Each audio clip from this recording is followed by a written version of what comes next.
Salut les meilleurs, les amis de la technoscience. Aujourd'hui, on va vous parler du graphe 7, plus particulièrement l'introduction au système séquentiel ou aux automatismes séquentiels, ordre d'action et partie commande. La partie qui lie la machine est l'automatisme. Autrement dit, le système automatisé.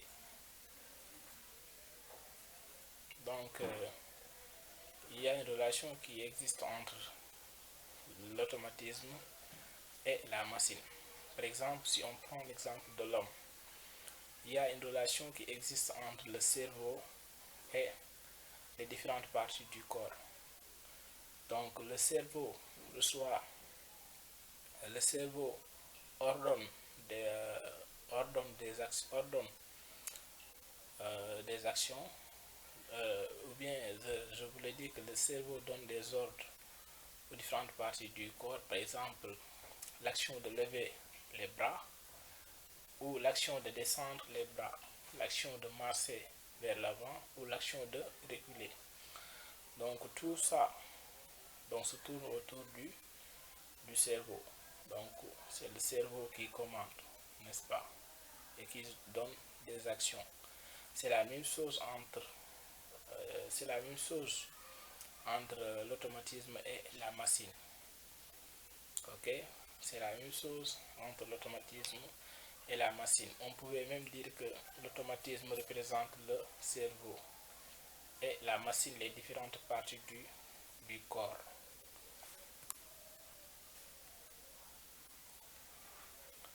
Par exemple, ici,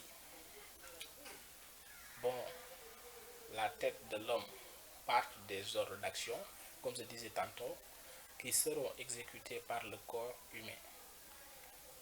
Par exemple, ici, l'action de baisser les bras, n'est-ce pas, dérive du cerveau.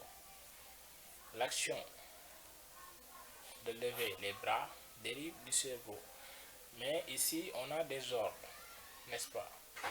Les verbes se trouvent à l'infinitif, n'est-ce pas? Ça aussi, c'est intéressant. Les verbes sont à l'infinitif.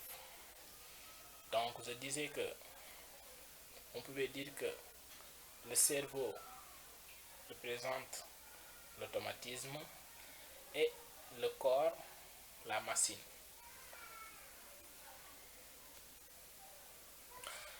Par exemple, on a un automatisme et une machine, n'est-ce pas? Par exemple, supposons que ici on voulait faire sortir la tige du vérin, n'est-ce pas, pour tourner le moteur, un moteur asynchrone triphasé.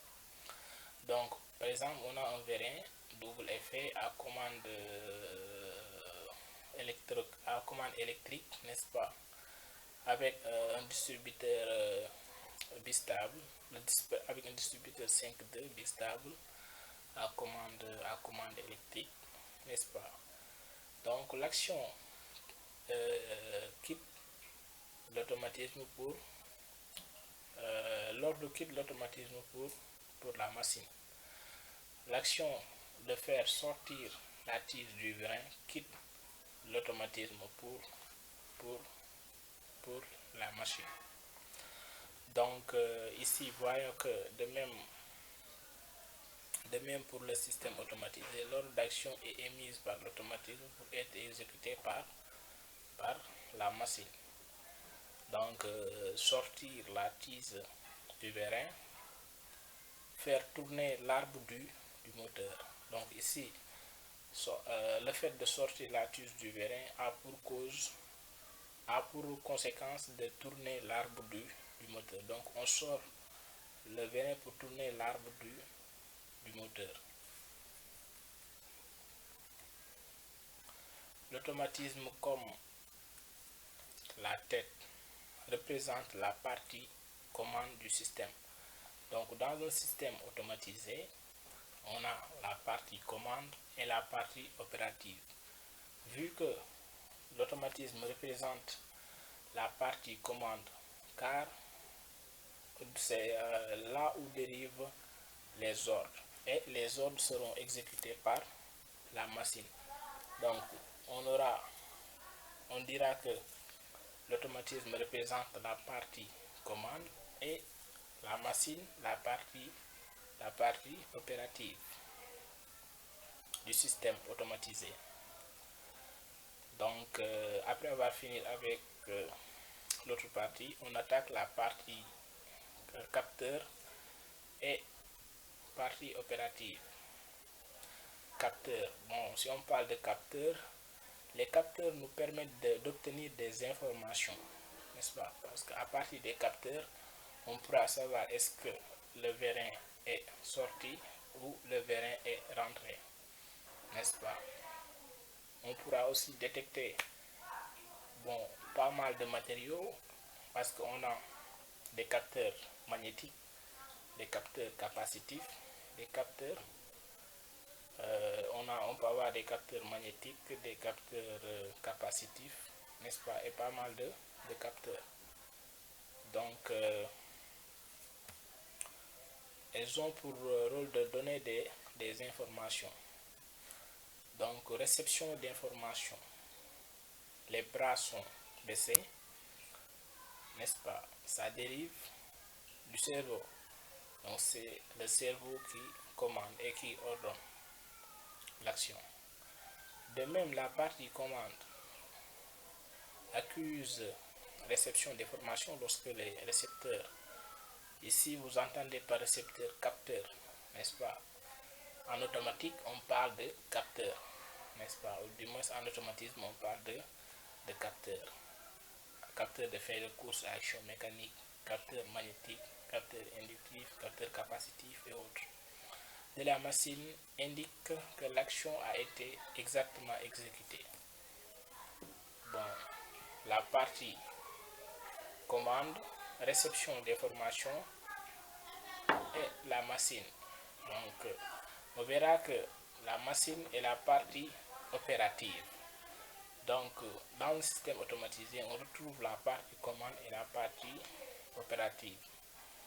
De même, la partie commande de l'automatisme accuse réception d'informations lorsque les récepteurs de la machine indiquent que l'action a été correctement exécutée. La machine, comme le corps humain, représente la partie opérative du système automatisé.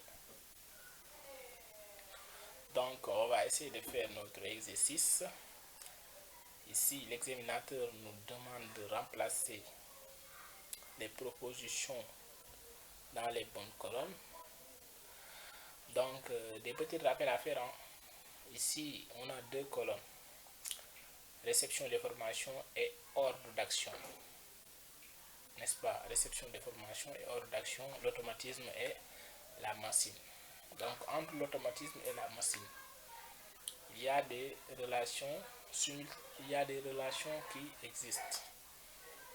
On sait que, tantôt je disais que si on a des ordres, les verbes sont à l'infinitif. Ok? Or, réception d'informations est faite par des capteurs, n'est-ce pas?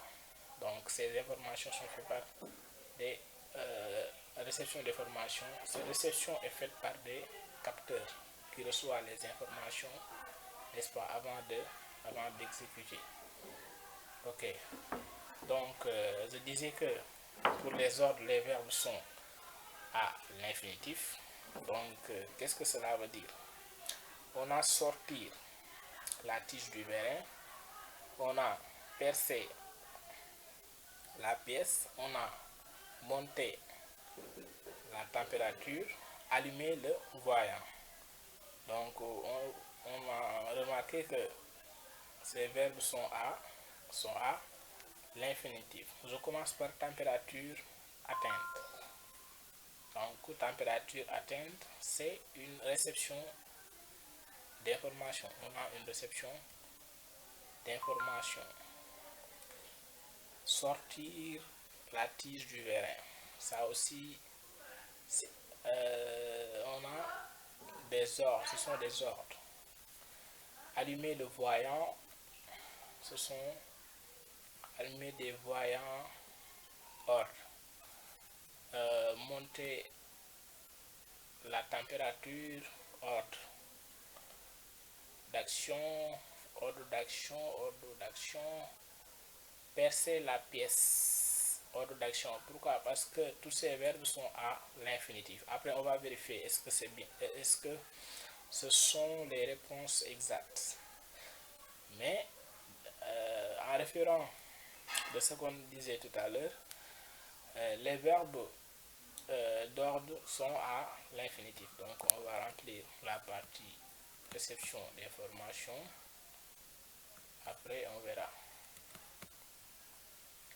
Ok. Donc on va vérifier est-ce que si c'est bon, si c'est bien fait, il va nous lancer quelques récompenses en nous disant bravo. Donc on va essayer de voir. Donc vous avez vu, donc on a bien fait. Donc bravo. Avez-vous remarqué que les ordres d'action utilisent des verbes à l'infinitif? C'est ce que je disais tantôt. Les ordres d'action utilisent des verbes à l'infinitif. Donc